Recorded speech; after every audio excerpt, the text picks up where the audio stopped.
Hey guys, Cynthia Maynard here, and my Simon Says Stamp card kit for June is a really fun one with lots of bright colors. Wanted to show you what I made from that using a piece of their paper. It's the yellowish orange with the little white doodles on there. And then I did some stamping on some vellum with using my Frantage Encrusted jewel kit from Stampendous. And I've been wanting to try that out, so I went ahead and used it on this. And then I did also the flower from the stamp set and wrapped some twine. So it's going to go ahead and show you how to do that. I also did some stamping on the inside as well as on this envelope, and this is all done in an A2 size card, 5.5 by 4 1/4. I only had one piece of paper of this color, so I'm just going to show you the vellum piece, and then imagine just adhering that to the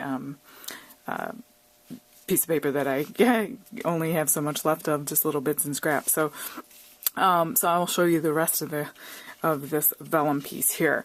And so if you don't have this set, never fear, just use some embossing powder. You could take some purple and gold embossing powder in a little Dixie cup or something and mix it up, and then you'd have something very similar to this. But if you do have this little jewel kit or some of the other products that they have, now is a great time to use it. So we're going to go ahead and start with the stamping.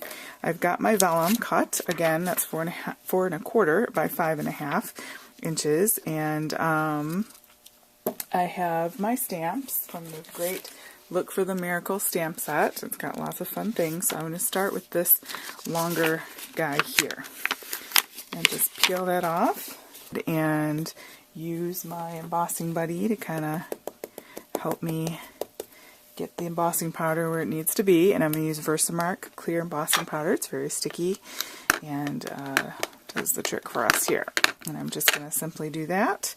And I'm going to kind of, it's clear, so do the best we can to see here, from the bottom along the side. Just like so. Hold that down.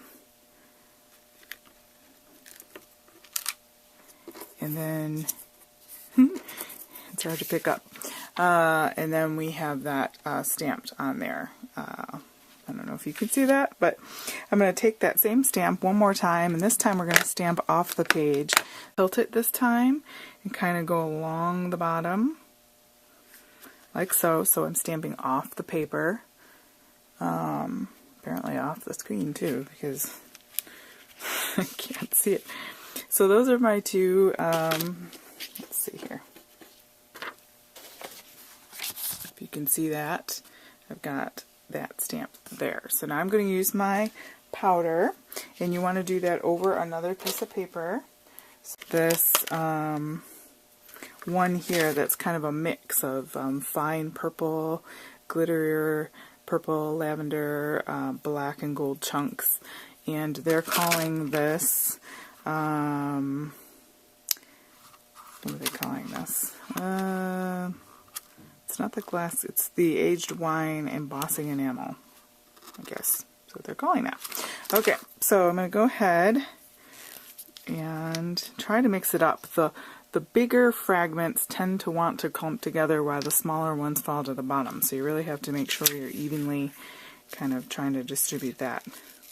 Otherwise you're going to end up with it all one, not a mixture. Alright, let's see how we did there. Got a little bit more there. Looking good. Okay. Now vellum is very, very thin, so we need to be careful with our heat tool that we're not warping too much. Okay, I'm going to go ahead and put this. So what I want to do is heat from the bottom so I don't blow away my fragments. And so as you can see here, I'm just heating from the bottom. So just like we would on top, looking for that to melt. I keep the tool moving. I did get a little too close there, and it puckered and pinched, and so I'm going to continue on as if that's not there, but just so you don't do that, that was a result of me getting too close with my heat tool. So we definitely want to keep the heat tool underneath and keep it moving especially with this vellum. If you're doing it on regular cardstock, it shouldn't be as much of a big deal. But and also ink that up with our Versamark. So we're going to do the exact same thing with our sentiment. I'm going to go ahead and stamp that in this sort of open space here.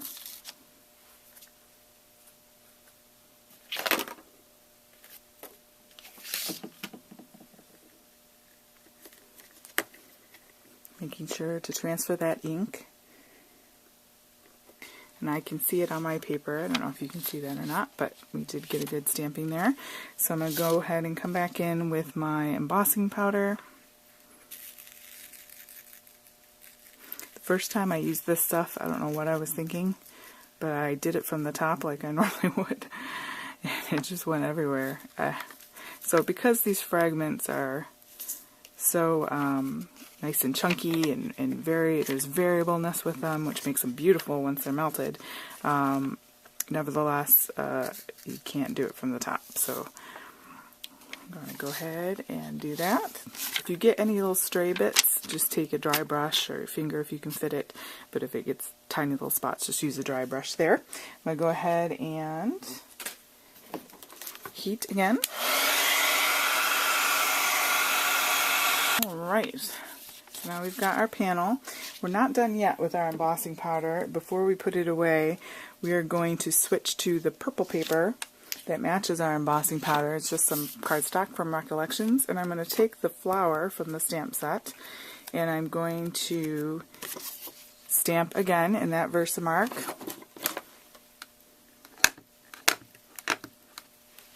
And juggling stuff here in the corner. This is just a scrap paper, and I want to be able to use it for more scrap paper. Alright, so I've got that there, on there, and then I'm going to go ahead and come back in with my powder.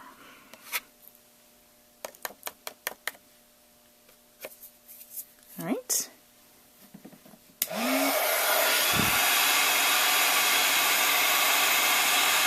So, and again, I got a little too close with my heat tool today, I think because I was a little bit of a rush. It was kind of a crazy day, and I had a little bit of discoloration because of the dark purple paper, but not too big of a deal because we're going to fussy cut that out. I'm going to go ahead and get that to a more manageable size, and then I'm going to just cut on the outer part carefully, trying not to cut into my embossing that I've done there. This is going to serve as our embellishment that we're going to put a brad through.